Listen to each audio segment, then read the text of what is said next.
Good morning, everybody. It's Courtney, the OKS Trail Runner, giving you my week 1 update with rehabbing my Achilles. So today I'm going to show you an idea of one of the exercise groups that I do throughout the week.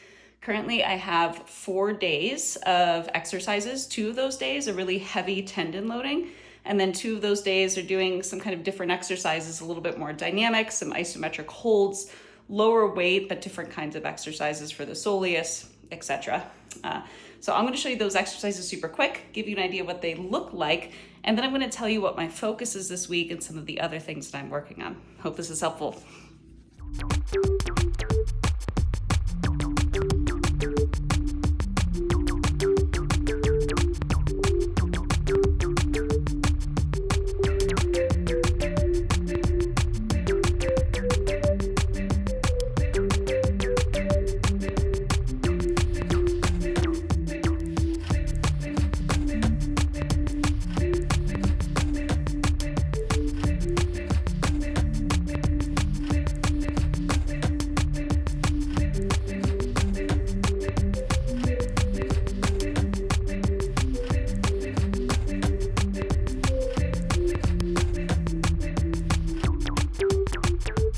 Beyond showing you just the exercises that I'm doing, but I want to also be really intentional about explaining why I'm doing these exercises and what my focus is right now.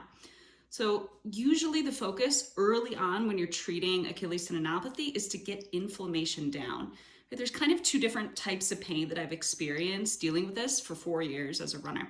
The first kind of pain is a tendon pain. So you might feel kind of achy, stiff, and creaky. That's tendon pain. What I've been experiencing since spring is more of an inflammatory pain. So you feel like a burning sensation. The area feels warm and almost feels kind of like a blister type of a pain.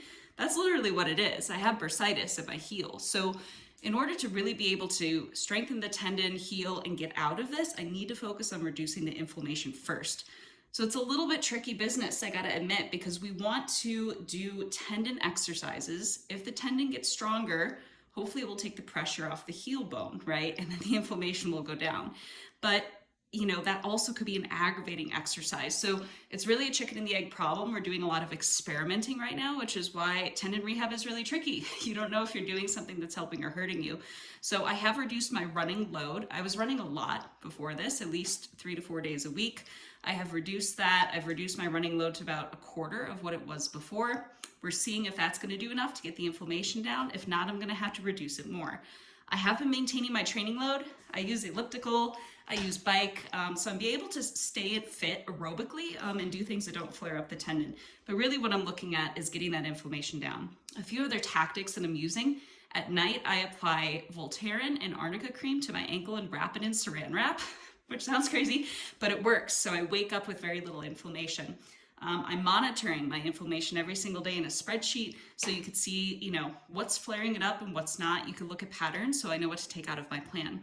Finally, I'm looking at diet. I'm looking at more anti-inflammatory foods, reducing alcohol. I also take a Tart cherry supplement. I highly recommend this for anybody that's dealing with inflammation. It's a great natural way to reduce that natural pain reliever. So this is my week 1 focus and update. I hope this was helpful. See you all next week.